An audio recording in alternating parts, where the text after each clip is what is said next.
কেনে আছা ছাত্ৰ-ছাত্ৰীসকল আশা কৰো তোমালোকে ভালে আছা ই কক্সালৈ স্বাগতম জনালো মই উপাসনা ভূঞা আজি আমি নৱম শ্ৰেণীৰ বিজ্ঞানৰ সপ্তমটি অধ্যায় জীৱৰ বিচিত্ৰতাৰ ষষ্ঠটি অংশ আলোচনা কৰিবলৈ লৈছো এই অংশটিত আমি নামাকৰণ অৰ্থাৎ নমেনক্লেচাৰৰ বিষয়ে আলোচনা কৰিম নামাকৰণ অৰ্থাৎ তোমালোকৰ মনলৈ নিশ্চয় এটা কথা আহিছে যে নামাকৰণ বা নাম দিয়া এতিয়া নামাকৰণনো কিয় প্ৰয়োজন এটা প্ৰত্যেকটো বস্তুৰে আমি জানো আমাৰ চাৰিওফালে থকা বস্তুবিলাকৰ আমাৰ নামাকৰণ হৈয়ে আছে কিন্তু বিশেষভাৱে নামাকৰণ বা নমেনক্লেচাৰনো কিয় প্ৰয়োজন হৈছে গতিকে সেই বিষয়ে আমি এতিয়া আলোচনা কৰিম সেই কথা জানিবলৈ হলে তোমালোকক চোৱাচোন প্ৰথমতে তোমালোকক ইয়াত হেডলাইন বা হেডিং হিচাপে দিয়া হৈছে জীৱৰ বিচিত্ৰতা বুলি জীৱৰ বিচিত্ৰতাৰ কথা আমি ইতিমধ্যে বহুখিনি কথা আলোচনা কৰিছোৱে এতিয়া ইয়াত তোমালোকক জীৱ বিচিত্ৰতা বুলি কৈ পেলে কি দেখুওৱা হৈছে চোৱাচোন কেইটামান নাম দিয়া হৈছে আৰু ছবিও তোমালোকক দেখুওৱা হৈছে ইয়াত কোৱা হৈছে বিভিন্ন জীৱ-জন্তু আৰু উদ্ভিদৰ নাম বিভিন্ন ভাষাত বেলেগ বেলেগকৈ লোৱা হয় বা বেলেগ বেলেগকৈ কোৱা হয় ইয়াত কেইটামান নাম চোৱাচোন ইয়াত দিছে 1 নম্বৰতে বাঘ 2 নম্বৰতে মোৰা চৰাই পৰুৱা নিম ভেট অৰ্থাৎ ভেট ফুল আৰু আলু বুলি দিয়া হৈছে এতিয়া তাৰ দুটামান ছবি মোৰা চৰাই ছবিটো দেখিছানে আকৌ ভেট ফুল পাহাৰ ছবি দেখিছানে এতিয়া তোমালোকে নিজৰ মনতে ভাবাচোন এইবিলাক আমি অসমীয়াত দিছো আমাৰ অসমীয়া ভাষাৰ নাম এই নামবিলাককে আকৌ ইংৰাজীত বেলেগকৈ কোৱা হয় এই বাঘক ইংৰাজীত কি বুলি কোৱা হয় তোমালোকে নিশ্চয় জানা বাঘক আমি টাইগাৰ বুলি কওঁ হয়নে নহয় বাৰু টাইগাৰ বুলি আমি জানো বাঘক আকৌ আমি পৰুৱাক কি বুলি জানো পৰুৱাক আমি এণ্ট বুলি জানো হয়নে নহয় পৰুৱাক আমি এণ্ট বুলি জানো ভেট ফুলক ৱাটাৰ হেচিন্থ বুলি জানো মোৰা চৰাইক আমি পিকক বুলি জানো তেনেধৰণে আলুক আমি পটেটো বুলি জানো আৰু নিমক কেতিয়াবা নিম প্লান্ট বুলিও কোৱা হয় ইংৰাজীটো নিম শব্দটো ব্যৱহাৰ কৰা হয় কিন্তু এতিয়া আকৌ ভাবাচোন তোমালোকে হিন্দী ভাষাত বা এইবিলাকক কি বুলি কোৱা হয় হিন্দী ভাষাটোতো ইহঁতৰ এটা নিৰ্দিষ্ট নাম আছে গতিকে পৃথিৱীখনত কিমানবোৰ ভাষা আছে আৰু প্ৰত্যেকবোৰ ভাষাতে কিন্তু এটা বস্তুক এটা নিজা নাম দিয়া হৈছে বা নামাকৰণ কৰা হৈছে এনেধৰণে কৰি থাকিলে কি হ'ব আমি বিজ্ঞানৰ ক্ষেত্ৰত কি হ'ব অধ্যয়ন কৰোঁতে কিছুমান সমস্যাৰ সন্মুখীন হ'ব লাগিব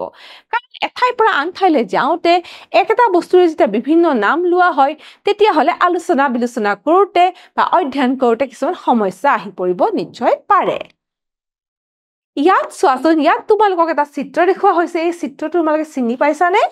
এই চিত্ৰটো নিশ্চয় তোমালোকে চিনি পাইছা এটা মেকুৰী দেখাবলৈ চেষ্টা কৰা হৈছে আৰু তাৰ চাৰিওফালে কিন্তু কিছুমান নাম দিয়া হৈছে আৰু ওপৰত দিছে বাইনমিয়েল সিস্টেম এতিয়া এই সিস্টেমটোৰ কথা আমি আলোচনা কৰিব লাগিব বাইনমিয়েল সিস্টেম অফ নমেনক্লেচাৰ সেইটো মতে ইয়াৰ নাম ফেলিস কেটাছ বুলি দিছে এই বাইনমিয়েল নমেনক্লেচাৰৰ মতে ফেলিস কেটাছ আৰু এইটো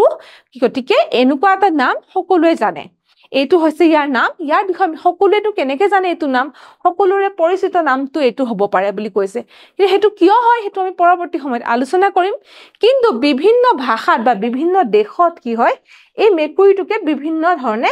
কোৱা হয় এইফালে চোন ইণ্ডোনেছিয়াত কি কোৱা হয় কুচিং বুলি কোৱা হয় আকৌ যেতিয়া ইণ্ডোনেছিয়াৰ পৰা তোমালোকে স্পেইনলৈ যাবা স্পেনিছ ভাষাত এই মেকুৰীটোকে আকৌ গেটো বুলি কোৱা হৈছে এইফালে চোন আকৌ লেটিন ভাষাত কেটাছ বুলি কোৱা হয় আনফালে জাৰ্মান ভাষাত বা জাৰ্মানীত কেটছে আকৌ সুইডিছ বা সুইডেনত কাট বুলি কোৱা হয় আকৌ আমাৰ হিন্দীত বিল্লি বুলি কোৱা হয় অসমীয়াত আমি মেকুৰী বুলি কওঁ ইংৰাজীত কেট বুলি কওঁ এতিয়া এই ইমান এটা মেকুৰী বা এটা বস্তুৰ বা এটা প্ৰাণীৰে ইমান কেইটা নাম আছে আৰু বাইনমিয়েল সিস্টেমত আকৌ ইয়াক কি কোৱা হয় ফেলিস কেটাছ বুলি কোৱা হয় এই বাইনমিয়েল সিস্টেমটো অৰ্থাৎ এটা সাইন্টিফিক সিস্টেম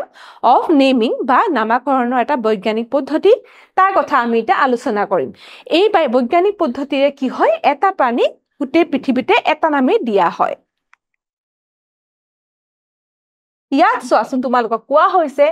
একেটা প্ৰাণীকে বেলেগ বেলেগ ভাষাত ক'বলৈ বা লিখিবলৈ যাওঁতে কিছু সমস্যাৰ সন্মুখীন হ'ব লাগে হয় আমি এই কথাটো ইতিমধ্যে আলোচনা কৰিছো এই সমস্যাটো সমাধান কৰিব পাৰি বৈজ্ঞানিক নামাকৰণৰ দ্বাৰা এই বৈজ্ঞানিক নামাকৰণ বাইনমিয়েল সিস্টেমত কৰা হয় আৰু এই বৈজ্ঞানিক নামাকৰণৰ দ্বাৰা এই সমস্যাটো সমাধান কৰিব পৰা যায় বুলি ইয়াত কৈছে বিভিন্ন পদাৰ্থসমূহ একেটা চিহ্ন বা সংকেতৰ দ্বাৰা বিশ্বৰ সকলো ঠাইতে চিনাকি হোৱাৰ দৰে একোটা বৈজ্ঞানিক নামেৰে এটা প্ৰাণীক সকলো ঠাইতে জানিব পাৰি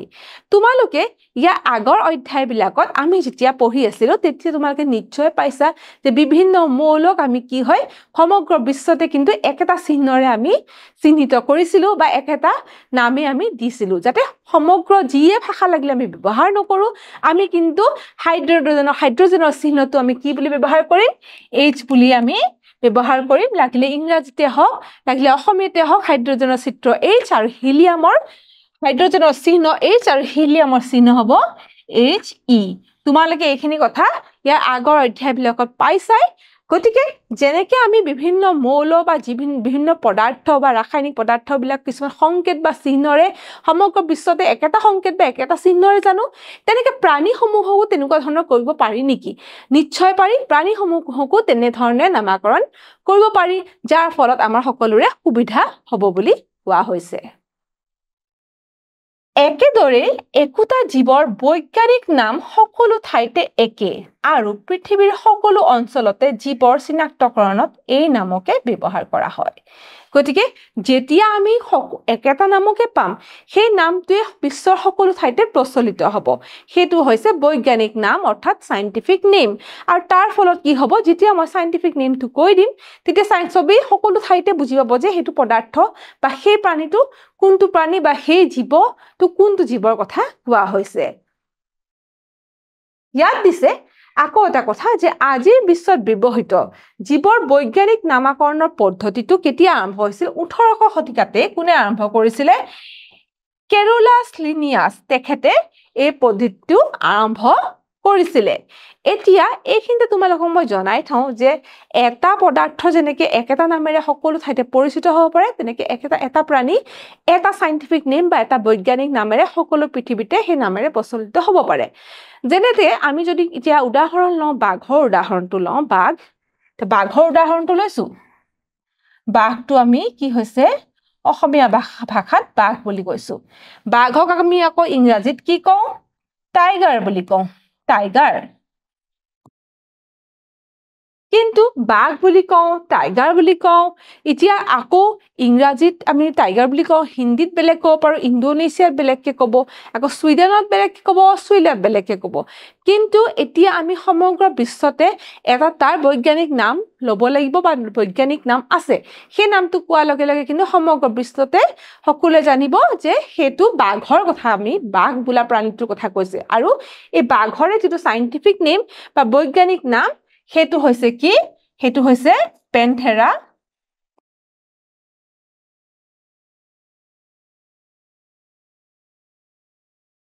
টাইগ্ৰিছ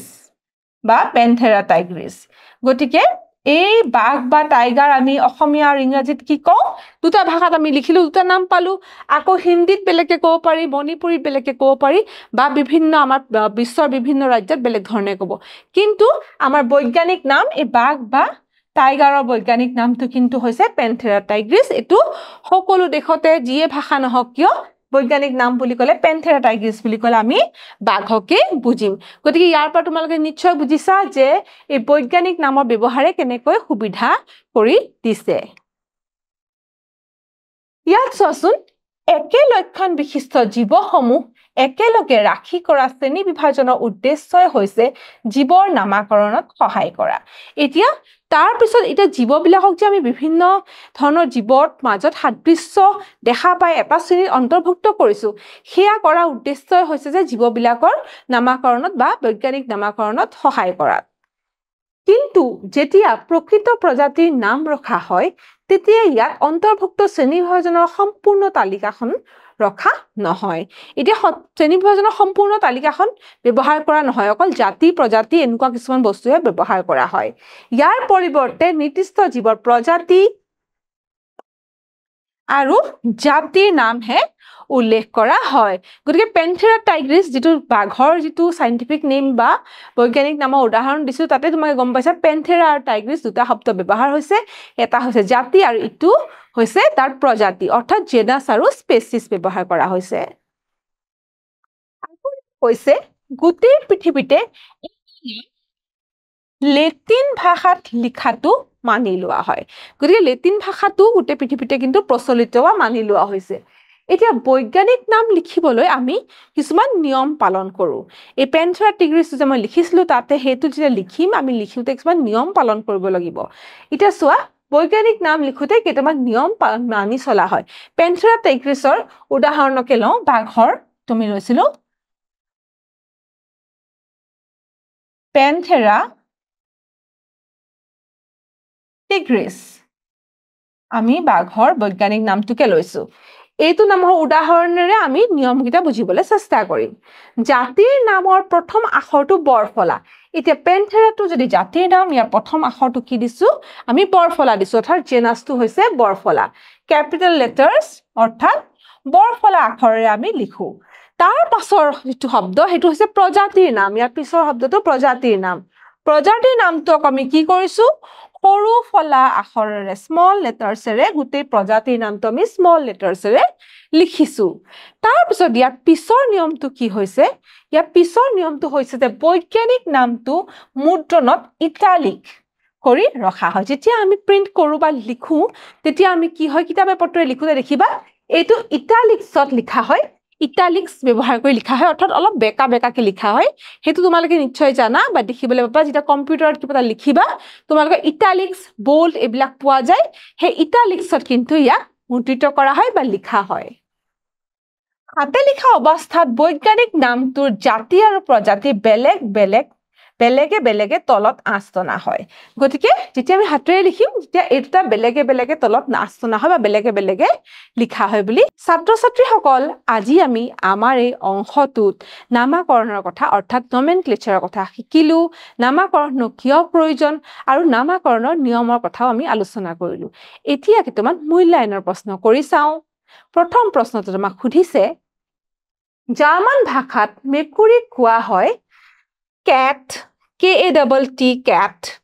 K-A-T যদি cat C নে ওপৰৰ এটাও নহয় আমি পাইছোৱে যে জাৰ্মান ভাষাত মেকুৰী cat C বুলি কোৱা হয় ইয়াৰ পিছৰ প্ৰশ্নটো চাও আহাচোন ইয়াত আমাক সুধিছে বৈজ্ঞানিক নামটো মুদ্ৰণত ড্যাশ কৰি ৰখা হয় ইয়াক মুদ্ৰণত কি কৰি ৰখা হয় ইটালিক কৰি ৰখা হয় ইটালিক